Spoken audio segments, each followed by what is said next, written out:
Budapest is the focal point of Europe's radical right this week with a gathering of the Conservative Political Action Conference, or CPAC. CPAC originated in the United States, where in recent years it has mostly served to rally support for former U.S. President Donald Trump. Trump is seeking closer ties with like-minded politicians, including Hungary's Prime Minister Victor Orban. In a message to the gathering, Trump hailed Orban as a great man with whom he wants to work again. Now, for his part, Orban is one of the few European leaders who courts relations with Russia's President Vladimir Putin. Orban spoke at CPAC and said upcoming European and U.S. elections were a chance for right-wing forces to defeat what he called the progressive world spirit. I'll get insights from an expert in a moment about Europe's radical right and efforts to cement relations with radical conservatives in the U.S. But first, our correspondent Alexandra van Namen reports from Budapest, where she was not given access to the conference. Outside the conference venue, a police car is ordered to block our view. At one of the entrances, a security guard tells us to stop filming. The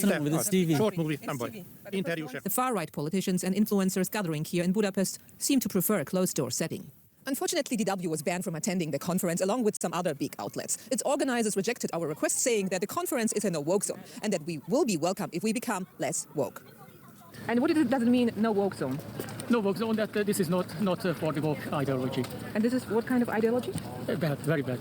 Originally, the term woke describes someone who is informed and conscious of social injustice and racial inequality. But in conservative circles, it's being used with negative connotations. You don't understand, no?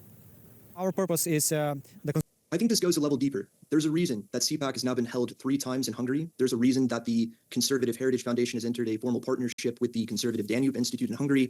There's a reason that when Victor Orban visits the United States, conservative circles and Donald Trump roll out the red carpet for him. It's because in their eyes, Hungary is a success story. Hungary has been able to implement many of the reforms to its democracy that conservative circles in the United States would like to implement to American democracy. Now, just to put this in perspective, the Bertelsmann Transformation Index, which looks at democratic developments in 137 countries around the world, has found that year after year, Hungary has shifted further away from a democracy towards an autocracy through dismantling checks and balances, consolidating power, media freedom. If these are the examples that a major U.S. political party wish to emanate in the United States, then I think there's room to worry for the state of American democracy moving forward with a look at the elections. It's a very slippery slope. Let's look at the European elections, because those are also coming up. What role do you think the right-wing alliances that we're seeing at CPAC these past 2 days are going to play? So what we've seen at CPAC in some ways is a mobilization effort. The European Parliament elections are just 6 weeks away, and one of the most worrying trends leading into those elections is the rise of the far right. The far right is performing incredibly well in almost all corners of the European Union.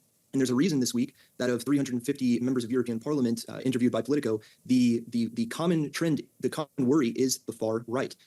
All signs point to the European Parliament shifting further to the right. The European conservatives and reformist group ECR and identity and democracy groups are both expected to experience very large gains. And this, of course, spells trouble for those who support the European Union as we know it moving forward. This would have severe consequences for climate initiatives and migration, the war in Ukraine over the next 5 years. That was Brandon Bourne, member of the Bertelsmann Foundation's Euro program. Thank you so much for those insights. It was